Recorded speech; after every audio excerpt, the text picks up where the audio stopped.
Bueno, comenzamos con la segunda parte de la presentación, cuyo título es Diseño de un modelo de estados y transiciones para la recuperación de pasturas naturales, el caso de la colonia Juan Gutiérrez. Este es un trabajo que venimos llevando hace bastante tiempo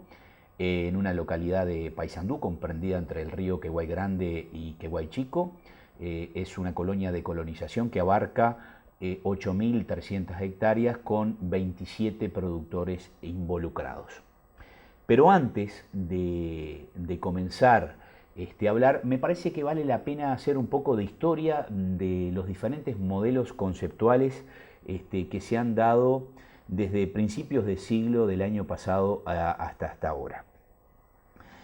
Clement fue un ecólogo americano, el cual elaboró la teoría de la tendencia sucesional, en donde había una situación clímax, es decir, todas las vegetaciones, una vez ocurrido un disturbio, como puede ser la carga o el exceso de carga, que en esta diapositiva está representada por el círculo rojo, que es la composición de la comunidad. De acuerdo a la intensidad del pastoreo o la carga, esa esfera de color rojo se puede mover hacia un lado, hacia el otro, de acuerdo a la intensidad de carga que usemos. Y una vez que se disminuye la carga, eso tendía a volver a la vegetación clímax, es decir, a la vegetación original. A eso se le llamó una teoría climáxica, en donde había diferentes etapas serales que iban ocurriendo de acuerdo a la carga que se utilizara. Eso se vio que en muchos lugares se cumplía, pero también se vio que en algunos lugares no se cumplía. También existió un modelo Range, que es también un modelo americano, que utilizando esa misma teoría climáxica, estableció la condición o el estado de salud de las pasturas naturales, clasificándola en 4 estados, en pobre, media, buena y excelente, en donde cuando la comunidad era muy disturbada, por ejemplo, por un exceso de carga, la condición era baja, y cuando se encontraba en una situación climáxica, es decir, cuando la vegetación era original, se la catalogaba como muy buena. Es decir, en definitiva, se comparaba la vegetación contra un estado de referencia original o climáxico que permitía establecer la condición de los campos. De esa manera es que surge el concepto de condición, pero se vio después en la realidad que no siempre eso se estaba o se podía cumplir. ¿Qué quiere decir? Que una vez ocurrido un disturbio y sobre todo pasado un umbral, esa esfera roja podía caer en una cuenca en la cual, como vemos en la diapositiva, para pasar hacia o volver hacia estado original, había que traspasar un umbral, y para ello era necesario superar un umbral. Y para superar ese umbral es necesario gastar energía. Es decir, que aparecían cuencas de atracción, como se ven las dos esferas rojas, cada uno en su cuenca de atracción, y para superar esa cima que representa el umbral es necesario gastar energía. ¿Qué quiere decir esto? Que una vez ocurridos determinados disturbios, que puede ser el arado, puede ser el exceso de carga, puede ser el fuego, aparecen estados alternativos estables, y no necesariamente la vegetación tiene que volver a su estado original. Por eso Westoby en el año 85 elabora la teoría de modelos de estados y transiciones, en donde para pasar de un estado al otro hay determinadas transiciones que ocurren y hay determinantes para que eso ocurra. En el Uruguay, el modelo de estados y transiciones no ha sido descrito nunca para ninguna comunidad. Este es uno de los primeros casos. ¿Dónde se realizó este trabajo? Como decíamos antes, se realizó en la colonia Juan Gutiérrez. Es una colonia que está ubicada en el departamento de Paysandú, como ustedes pueden ver en el mapa. Abarca 8.300 hectáreas, 27 productores. La cual esta colonia está dividida de la manera que ustedes pueden observar en la diapositiva, donde se encuentra el mapa de la colonia y los productores, que son 27 productores y 29 fracciones que viven allí en la colonia, que pertenece al Instituto Nacional de Colonización. Esta colonia se comenzó bajo una forma de colonización privada en el año 1939, donde se arrimaron, o mejor dicho, Juan Gutiérrez trajo colonos de la zona de San José y de Soriano, donde pueden ver las fotos que están en la diapositiva, donde se inició un fuerte proceso agrícola, fundamentalmente con trigo y girasol, donde las descripciones originales de la zona marcan como grandes chircales, donde existían venado de campo, que es un indicador biológico de buena condición del campo natural. Y a partir de ahí se comienza un proceso fuerte de agricultura, que inicialmente respetaba determinados criterios, y luego prácticamente se aró sucesivamente y durante mucho tiempo toda la colonia, respetando solamente los lugares inundables y las vías de drenaje.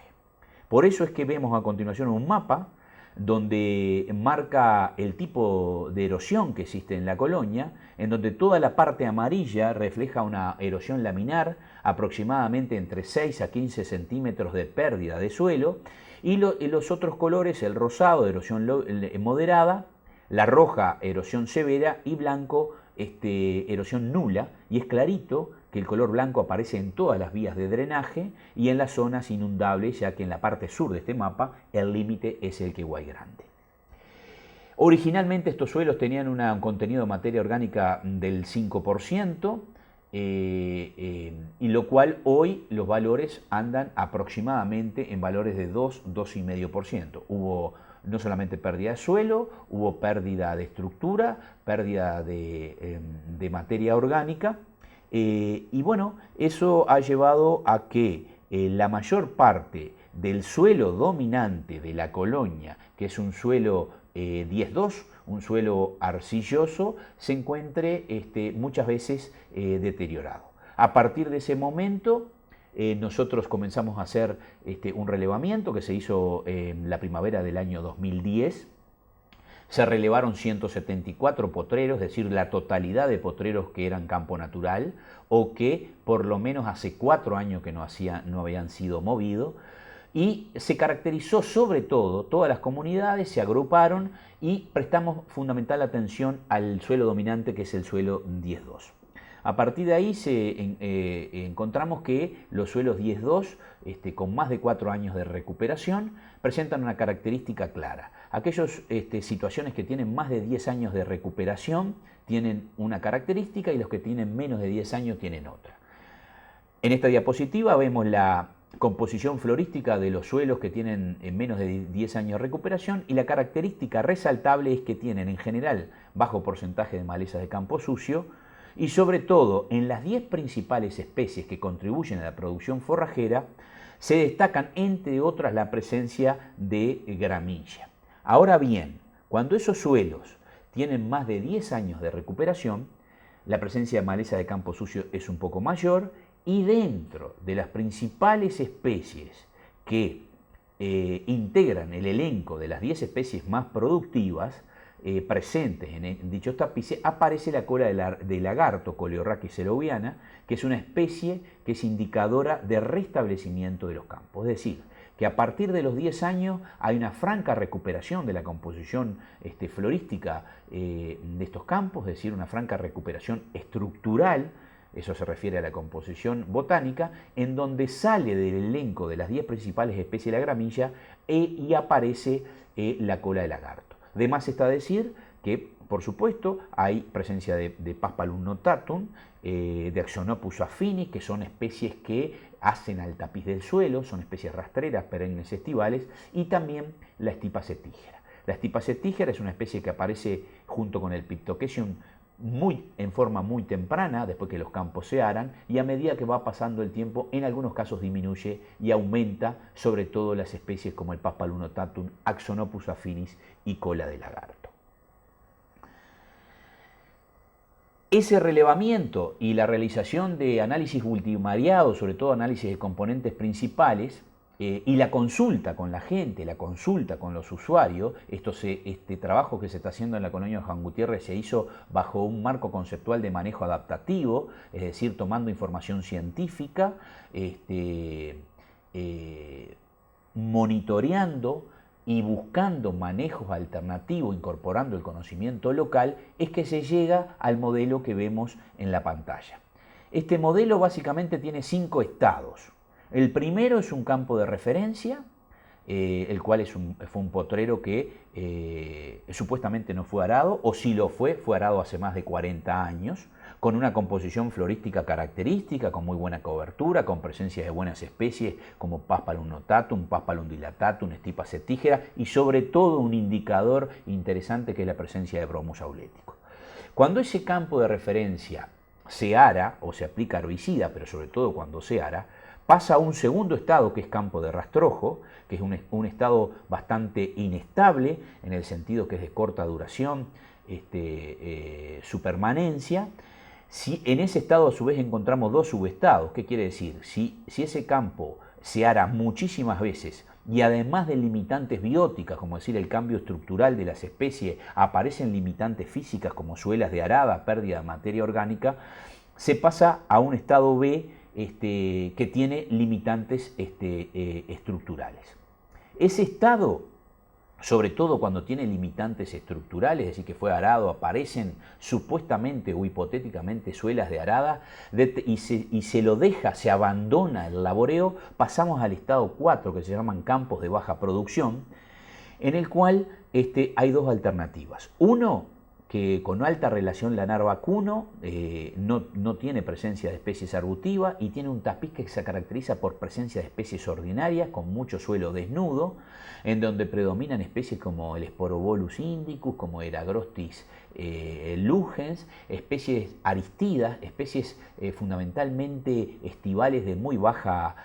calidad, que en definitiva es muy cuestionable la posibilidad de su vuelta atrás a campos con muy buena estructura. Hay algo ahí que está limitando su recuperación, que muy posiblemente, y en eso se está investigando, sean limitantes estructurales de suelo. Cuando la situación de rastrojo no presenta situaciones limitantes de estructura y se las deja recuperar, se abandona el laboreo, pasamos a lo que se llaman campos en restablecimiento, que es el estado 3. El estado 3 presenta 4 subestados y los determinantes de que se llegue a cada uno de esos 4 subestados que ustedes pueden estar observando en el modelo, los determinantes son la carga y la relación lanar-vacuno.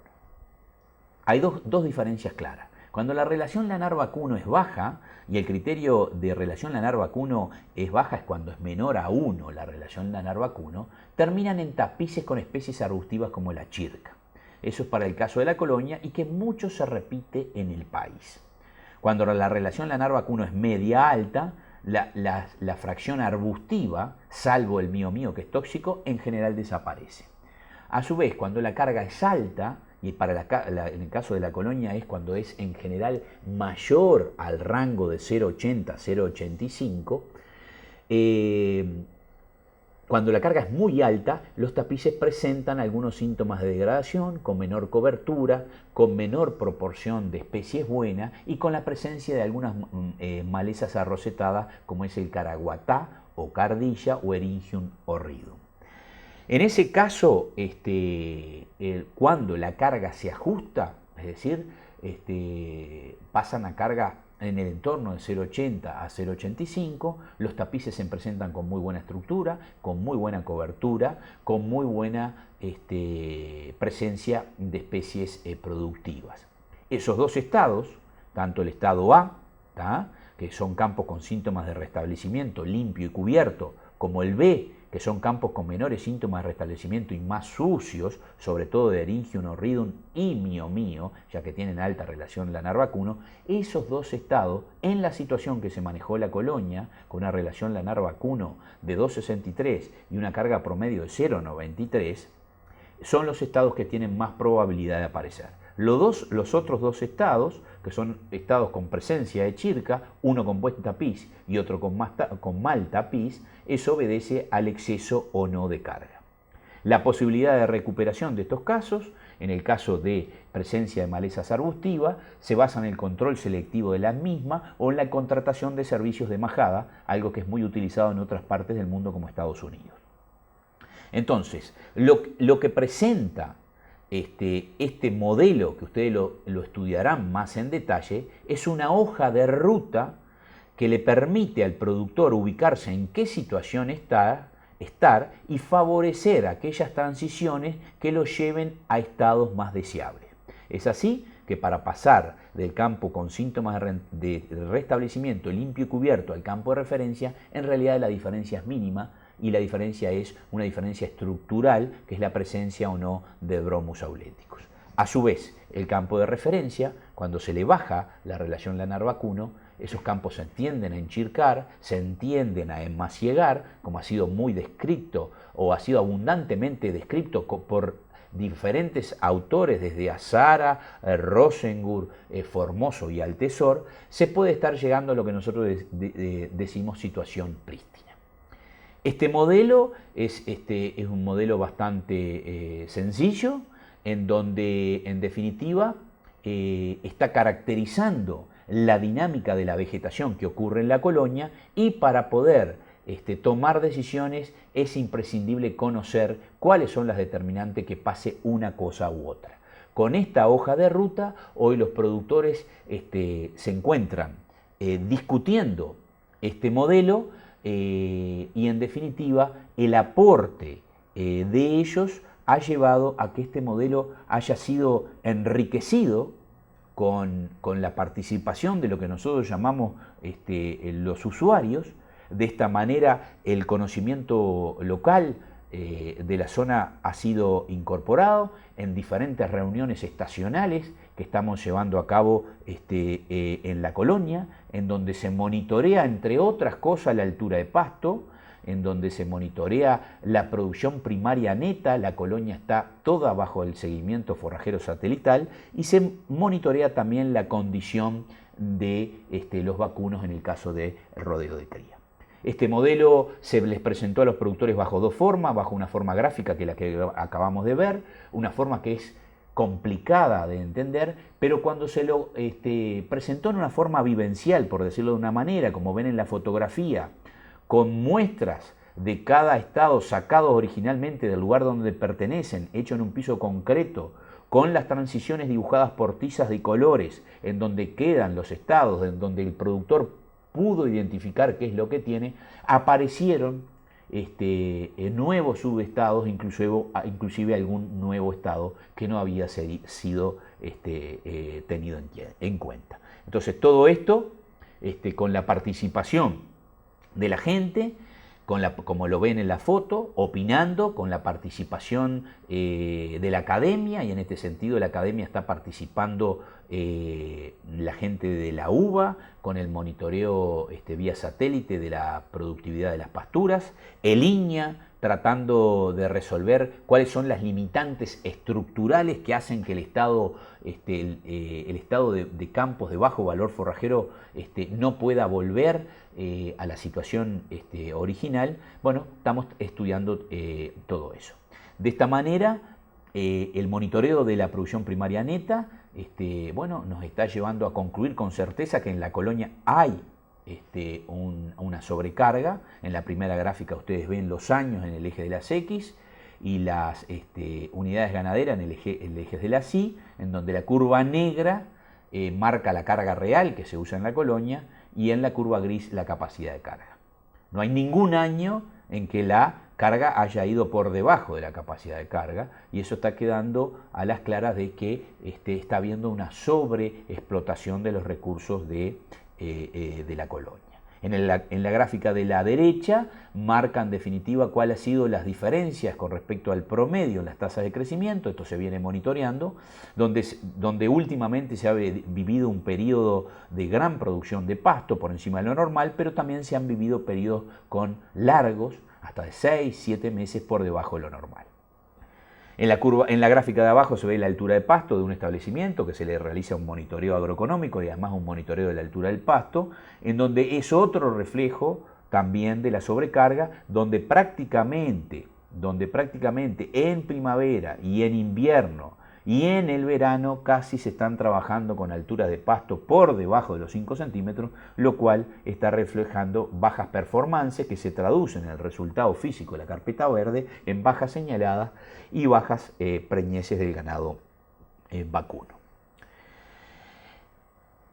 El tema de esto es que es muy lindo la conservación, pero es necesario conciliar la conservación con la producción. Una de las maneras que hemos encontrado y que estamos trabajando sobre ese tema en la colonia y en otros lugares del país es que para que la gente no mueva los campos, como se ven en el cuadro de la izquierda, donde diferentes rectángulos de diferentes colores reflejan lo que los colonos hacían, hacían todos los años, es decir, mover una parte diferente del campo para al cabo de 10, 12 años haber movido todo el campo, y donde el modelo de estados de transiciones muestra que a las claras, que hay transiciones que se pueden favorecer, que permitirían con alta probabilidad la recuperación de campos que han tenido más de 50 años de agricultura, y eso es una novedad, con presencia de especies buenas como el Paspalum notatum, la Stipa cetígera y la cola de lagarto. Lo que hay que idear es una estrategia de manera que se puedan descansar los campos para que se recuperen favoreciendo determinadas transiciones, pero a su vez se concilie con la productividad. De esta manera nuestra propuesta es la instrumentación de módulos de alta producción forrajera, en donde la mayoría del campo sea campo natural, donde el campo natural se contemple el manejo de acuerdo a la heterogeneidad vegetal existente, es decir, de acuerdo a las comunidades vegetales existentes, donde las subdivisiones tienen que ser hechas de acuerdo a las comunidades vegetales existentes, complementado con un módulo de alta producción forrajera. Ese módulo de alta producción forrajera tiene que ser pequeño porque las sequías borran del mapa muchas de estas cosas y hacen tambalear a las empresas, y donde el módulo de alta producción forrajera podrá ser muy variable de acuerdo a la adversidad, al riesgo que tenga el productor. Desde cosas tan sencillas como la fertilización de pasturas, como la incorporación de nichos estratégicos mejorados en cobertura, o como la realización de una rotación agrícola ganadera hasta el riego de pasturas. Esto que parece una novedad, no es ninguna novedad, en muchos lugares del país se hace, y es una propuesta que se ve en otros lugares, como Sudáfrica, donde los establecimientos desarrollan el 10% del establecimiento al máximo y se siguen basando en el campo natural. Lo mismo estamos proponiendo para el Uruguay, donde haya un correcto manejo del campo natural, contemplando la heterogeneidad vegetal, realizando asignaciones de forraje mayores a las actuales, que es la única manera de lograr una mejor performance tanto de los rodeos como de las majadas de cría. Y la forma práctica inicial de hacer eso es ajustar la dotación. Ajustes tempranos de dotación permitirán aumentos de carga más tarde. Y bueno, esto es la estrategia que podría conciliar el hecho de conservar con producir. Integrar dos sistemas, un sistema de conservación del campo natural, que es lo que le va a dar estabilidad al sistema en el largo plazo, y complementado con la realización de módulos de alta producción forrajera que le va a permitir de alguna manera y en forma sencilla poner la frutilla en la torta, siendo la torta el campo natural. Esto es lo que le queríamos contar. Es el primer caso de instrumentación de un modelo de estados y transiciones en el Uruguay, y bueno, nos permite caracterizar la dinámica vegetal, y en proyectos que se están desarrollando en este momento se podrá hacer lo mismo para las diferentes comunidades vegetales que tenemos en el Uruguay y que han sido previamente identificadas por el Grupo de Ecología de Facultad de Ciencia. Les volvemos a repetir, estamos a las órdenes para cualquier consulta en el foro del curso a distancia, así que todas aquellas dudas que tengan al respecto de esta y de la presentación anterior, estamos a las órdenes para responder. Muchísimas gracias.